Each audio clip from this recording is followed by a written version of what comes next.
வணக்கம் நண்பர்களே. 60 வயசுக்கு பிறகு உடம்பு ரொம்ப சோர்வாயிருக்கா?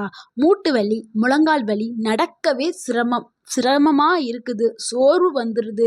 ஸோ இந்த வயசுல இனி எக்ஸசைஸ் எல்லாம் செய்ய முடியாது அப்படின்னு நீங்க நினைக்கிறீங்களா? ஆனா உண்மை என்னன்னா 60 வயசுக்கு பிறகு சரியான உடற்பயிற்சி செய்தாதான் உங்களுடைய ஆயுள் நீளம் அதிகரிக்கும். ஆயுள் காலம் நீண்ட தூரம் இருக்கும்.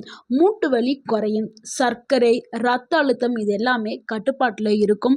மனசு ரொம்ப சந்தோஷமா இருக்கும். இன்னைக்கு இந்த வீடியோல 60 வயசுக்கு மேல எல்லாரும் கட்டாயம் செய்ய வேண்டிய 4 எளிமையான பாதுகாப்பான உடற்பயிற்சிகளை தான் நம்ம சொல்ல போறோம். ஸோ இது ரொம்பவும் கடினமா இல்லை, எல்லாருமே ஈஸியா வீட்டிலே இருந்து செய்யக்கூடிய 4 எளிமையான எக்ஸசைஸ் தான். இந்த வீடியோவை கடைசி வரைக்கும் பாருங்க, ஸ்கிப் பண்ணாம பாருங்க. கண்டிப்பா உங்களுடைய ஆரோக்கியத்துல முன்னேற்றம் இருக்கும்.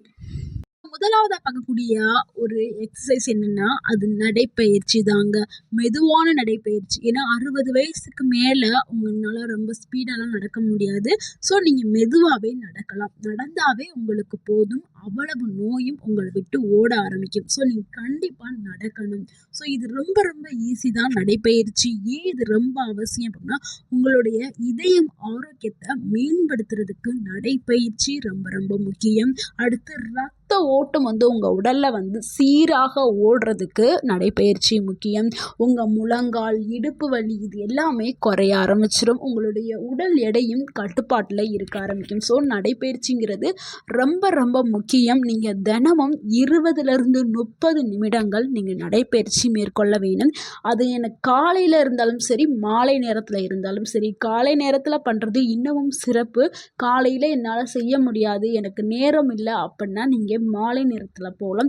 இல்லை காலை மாலை 2 வேளையிலையும் என்னால் செய்ய முடியினாலும் செய்யலாம். நீங்கள் தாராளமாக நீங்கள் நடக்கலாம். நீங்கள் மெதுவாகவே ஃபஸ்ட்டு ஒவ்வொரு ஸ்டெப்பாக எடுத்து நடக்க ஆரம்பிங்க. அதுக்கப்புறம் நீங்கள் கொஞ்சம் ஸ்பீடை ஏற்றிக்கிடலாம். ஸோ நீங்கள் உங்களுடைய வசதிகளுக்கு ஏற்ப நீங்கள் உங்களுடைய காலணிகளை அணிஞ்சுக்கிட்டு நீங்கள் அந்த மாதிரி நடக்கணும். ஸோ நடைப்பயிற்சி மேற்படும் சொல்லி வழுக்கிற மாதிரியான செருப்புகள் போட்டு நடக்காதீங்க, வலிக்கி விட்டுரும். ஸோ வயதான காலத்தில் கொஞ்சம் கவனமாக பார்த்து நடக்கிறது ரொம்ப ரொம்ப முக்கியம். ஸோ நீங்கள் ரொம்ப ஸ்பீடாக ஓடலாம் வேணாம், குதிக்க வேணாம். வலி இருந்துச்சு நடந்துக்கிட்டே இருங்க. வலி இருந்தால் மட்டும் அந்த நடக்கிறத நிப்பாட்டிடுங்க. ஸோ ஃபஸ்ட்டு நாள் செய்யும் பொழுது கொஞ்சம் வலி இருக்கிற மாதிரி இருக்கும். அடுத்து உங்களுக்கு பழகிடும். ஸோ நடக்கிறது தான் உங்களுக்கு ரொம்ப முக்கியம். நடக்கிறது தான் உங்களுக்கு ஒரு சிறந்த மருந்தாக இங்கே வேலை செய்யும். இரண்டாவதாக பார்க்கக்கூடிய உடற்பயிற்சி என்னன்னா, சேர்ல வச்சு செய்யக்கூடிய ஒரு எக்ஸசைஸ் தான். நாற்காலி, ஒரு நல்ல நாற்காலியாக நீங்கள் எடுத்துக்கிறீங்க. பழசு எடுத்துட்டு உடஞ்சிற மாதிரி எடுக்காதீங்க. ஸோ நல்ல ஒரு புதுசான ஒரு நாற்காலியை நீங்கள் எடுத்து தேர்வு செஞ்சுட்டு அதில் உட்கார்ந்து நம்ம பண்ணக்கூடிய ஒரு எக்ஸசைஸ் தான் இது. நாற்காலியில் நல்லா அமர்ந்து உட்காருங்க. மெதுவாக நீங்கள் எந்திரிச்சு நிற்கணும். இதுதான் எக்ஸசைஸ். இது ரொம்ப ரொம்ப சிம்பிள். இதை நீங்கள் திருப்பி பண்ணும் பொழுது உங்களுக்கு பலவிதமான நன்மைகள் கிடைக்கும். ஸோ மறுபடியும் மெதுவாக உட்காருங்க, அப்புறம் எந்திரிச்சு நில்லுங்க. உட்காருங்க, எந்திரிச்சு நில்லுங்க. இந்த மாதிரி நீங்கள் 10 முறை 2 செட்டாக செய்யுங்க. ஓகேங்களா? இந்த மாதிரி நீங்கள் செய்யும் பொழுது உங்களுக்கு பலவிதமான நன்மைகள் கிடைக்கும். ஸோ அதுக்கு முன்னாடி இன்னொன்று பார்த்துடலாம். அதுக்கப்புறம் அது என்ன நன்மை கொடுக்குன்னு நான் சொல்கிறேன். இது நீங்கள் எந்திரிச்சு உட்கார்றது ஒரு எக்ஸசைஸ். அதுக்கப்புறம் கால்களை உயர்த்தி பண்ணுற ஒரு எக்ஸசைஸ் இருக்குது. நாற்காலியில் உட்காந்துக்கிட்டே ஒரு காலை மட்டும் மேலே தூக்குங்க. ஒரு காலை மேலே தூக்கிட்டு அதை 5 நிமிஷம் அப்படியே வச்சுருங்க.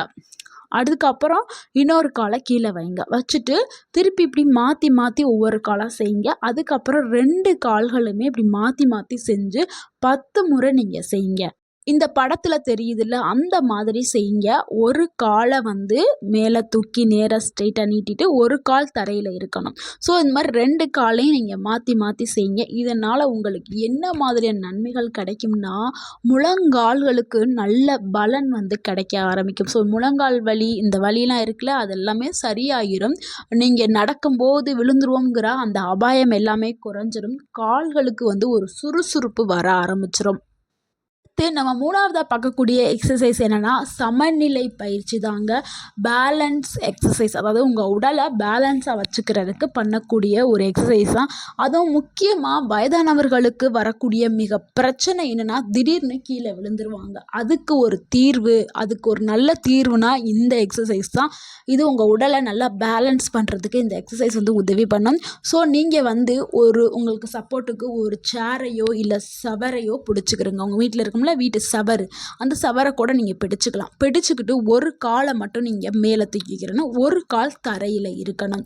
ஸோ இது மாதிரி நீங்கள் 10 வினாடி வந்து நீங்கள் நிற்கலாம். இந்த மாதிரி 10 வினாடி நிற்கும்போது உங்களுக்கு வந்து பேலன்ஸ் வந்து கிடைக்க ஆரம்பிக்கும்.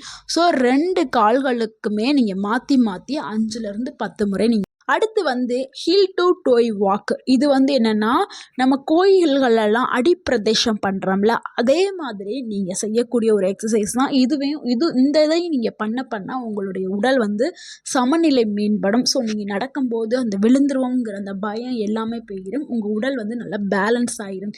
ஸோ இதுக்கு நீங்கள் என்ன பண்ணணுமா, ஒரு காலை முன்னாடியும் இன்னொரு காலை பின்னாடியும் வச்சு மெதுவாக நடக்கணும். ஒரு கால் முன்னாடி ஒரு கால் பின்னாடி, இந்த மாதிரி நீங்கள் நடந்துகிட்டே வரும்போது உங்களுக்கு உங்களுடைய உடல் வந்து நல்லா பேலன்ஸ் ஆயிடும். ஸோ இது நீங்கள் டெய்லியும் இந்த எக்ஸசைஸை நீங்கள் பண்ணிகிட்டே வரணும். இதனால உங்களுக்கு என்ன நன்மைனா உடல் சமநிலை மேம்படும். நடக்கும்போது ஏற்படக்கூடிய அந்த பயம் வந்து குறையும். உங்களுடைய மூளை நரம்பு தொடர்பான வேலைகள் வந்து நல்லா இயங்குறதுக்கு இந்த உடற்பயிற்சி ஒரு சிறந்த உடற்பயிற்சியாக இருக்குது. ஸோ இதனால தான் நம்மளுடைய முன்னோர்கள் கோயில்களில் அடிப்பிரதேசம் பண்ண சொல்லியிருக்காங்க. பாருங்கள் எப்படி ஒரு அற்புதமான ஒரு எக்ஸசைஸ் அப்படின்னு. நம்ம 4வதா பார்க்கக்கூடிய ஒரு எக்ஸசைஸ் என்னென்னா அதுதாங்க மூச்சு பயிற்சி. இது சுவாச பயிற்சின்னு சொல்லுவாங்க, இங்கிலீஷில் ப்ரீத்திங் எக்ஸசைஸ்ன்னு சொல்லுவாங்க. இது ரொம்ப ரொம்ப ஈஸி தான் அது செய்கிறது. இது நம்ம மூக்கு வழியாக மெதுவாக சுவாசத்தை இழுத்துட்டு 5 நிமிஷம் நம்ம அதை பிடிச்சு வச்சுருக்கணும். அதுக்கப்புறம் மெதுவாக வாய் வழியாக ரிலீஸ் பண்ணணும். இந்த மாதிரி 10லேருந்து 15 முறை வந்து நீங்கள் மூச்சு பயிற்சி செய்யணும். இல்லைன்னா இன்னொரு வழி இருக்குது. ஒரு மூக்கை ஹோல்ட் பண்ணி வச்சு ஒரு மூக்கு வழியாக நீங்கள் சுவாசத்தை இழுத்துட்டு ஒரு மூக்கு வழியாக நீங்கள் வெளியில் விடுறது. ஸோ அந்த மாதிரியும் செய்யலாம். ஸோ இதனால் உங்களுக்கு என்ன நன்மை கிடைக்குதுன்னா மன அழுத்தம் வந்து குறைய ஆரம்பிக்கும், நல்ல தூக்கம் வந்து வர ஆரம்பிக்கும். உடல் வந்து நல்ல ஒரு வலிமையை பெறதுக்கு இந்த மூச்சு பயிற்சி வந்து உதவி பண்ணும். இது கூடவே உங்கள் கைகளுக்கும் தோள்பட்டைகளுக்கும் கழுத்துக்கும் சின்ன எக்ஸசைஸ் நீங்கள் தொடர்ந்து செய்யுங்க. கைகளை சும்மா மேலே தூக்கி கீழே இறக்குனாவே போதும். இந்த மாதிரி நீங்கள் ஒரு 5 முறை செஞ்சால் போதும். கழுத்துகளுக்கு வந்து என்ன எக்ஸசைஸ்னால் கழுத்தை நீங்கள் மெதுவாக வலது இடது பக்கம் நீங்கள் திருப்பினாவே போதும். உங்களுடைய கழுத்து அந்த எலும்புகள் எல்லாமே ஸ்ட்ராங் ஆகும். உங்களுடைய அந்த தோள்பட்டை வலி, அந்த இடுப்பு வலி இது எல்லாமே குறையிறதுக்கு உதவி பண்ணும். ஸோ இந்த மாதிரி உங்களுடைய முழு உடலுக்குமே நீங்கள் செய்யக்கூடிய எளிமையான எக்ஸசைஸ் தான் இந்த 4 எக்ஸசைஸ். இதை நீங்கள் செஞ்சாவே போதும், உங்களுடைய உடல் ஆரோக்கியம் மேம்பட செய்யும். 60 வயசுக்கு மேலே செய்யக்கூடாத சில விஷயங்களை நீங்கள் கண்டிப்பாக தவிர்க்கணும். அது என்னென்னா அதிகமாக எடை தூக்குதல். நிறைய பேர் என்ன பண்ணுவாங்கன்னா எப்பவும் போலேயே வெயிட்டை தூக்கிட்டே இருப்பாங்க. ஸோ அந்த மாதிரிலாம் பண்ணக்கூடாது. ஏன்னா வயதாயிருச்சு. ஸோ நீங்கள் கண்டிப்பாக குறைவான எடைகளை தூக்கலாம். அதிகமாக இருக்கக்கூடிய எடைகளை தூக்குறத நீங்கள் அவாய்ட் பண்ணணும். திடீர்னு குதிக்கிறது, ஓடுறது இந்த மாதிரிலாம் பண்ணக்கூடாது. அதே மாதிரி கடுமையான ஜிம் ஒர்க் அவுட்லாம் பண்ணுறத நீங்கள் அவாய்ட் பண்ணிங்கன்னா திடீர்னு நீங்கள் போயிட்டு ஜிம்மில் போயிட்டு நான் வந்து ஒரே நாளில் இளமையை மீட்டெடுக்கிறேன்னு சொல்லிட்டு ஜிம்மில் போய் ஹார்ட் ஒர்க் பண்ணுறது, இதெல்லாம் வந்து உங்கள் உடல் வந்து டக்குன்னு வந்து ஏற்றுக்காது. ஸோ கொஞ்சம் கொஞ்சமாக தான் நீங்கள் சின்ன சின்ன எக்ஸசைஸ் பண்ணி தான் நீங்கள் கடுமையான எக்ஸசைஸ்லாம் பண்ணணும். அந்த மாதிரி பண்ணால் தான் உங்கள் உடல் வந்து ஏற்றுக்கிறோம். அதே மாதிரி நீங்கள் எக்ஸசைஸ் பண்ணும்போது உங்களுக்கு வலி ஏற்பட்டுருச்சுன்னா நீங்கள் அந்த டைமில் அந்த எக்ஸசைஸ் செய்கிறத விட்டுறணும். அடுத்து மறுநாள் செஞ்சுக்கலாம். ஏன்னா வலி இருக்கும்போது வலியோடு செய்யக்கூடாது, அது நல்லதில்லை. எக்ஸசைஸுங்கிறது ஒரு மருந்து மாதிரி தான். அளவோடு செஞ்சால் அது உங்களுக்கு நன்மையை கொடுக்கும். நண்பர்களே, 60 வயதுக்கு பிறகு வாழ்க்கைங்கிறது ஒரு முடிவல்ல, அது ஆரோக்கியமான வாழ்க்கையுடைய புதிய பயணம். இன்னைக்கு நம்ம சொன்ன இந்த 4 உடற்பயிற்சிகளையும் நீங்கள் தொடர்ந்து செஞ்சீங்கன்னா 70-80 வயசுலேயும் தன்னம்பிக்கையோடு நீங்கள் நடக்கலாம். மற்றவர்களை சார்ந்திருக்க வேண்டிய அவசியமே இருக்காது. உங்களுடைய வாழ்க்கையை நீங்கள் ரசிக்கலாம். அந்த அளவுக்கு வந்து உங்கள் வாழ்க்கை உங்களுக்கு பிடிச்ச மாதிரி அமைஞ்சிடும். ஸோ வாழ்க்கைக்கு ஆரோக்கியம்தான் உண்மையான செல்வம். செல்வம்ங்கிற செல்வம்ங்கிறது உங்களுடைய ஆரோக்கியமும் உங்கள் உடல் ஹெல்த்தும் தான் உங்களுக்கு உண்மையான செல்வம். இந்த வீடியோ உங்களுக்கு பயனுள்ளதாக இருந்திருந்தால் இந்த வீடியோவுக்கு ஒரு லைக் பண்ணுங்கள். இந்த வீடியோவை உங்களுடைய ஃப்ரெண்ட்ஸ் அண்ட் ஃபேமிலிக்கு ஷேர் பண்ணுங்கள். மறக்காமல் எங்கள் சேனலை சப்ஸ்கிரைப் பண்ணுங்கள். எங்களுக்கு சப்போர்ட் பண்ணுங்கள். கமெண்டில் லைக் அப்படின்னு கமெண்ட் பண்ணுங்கள். தேங்க்யூ ஃபார் வாட்சிங்.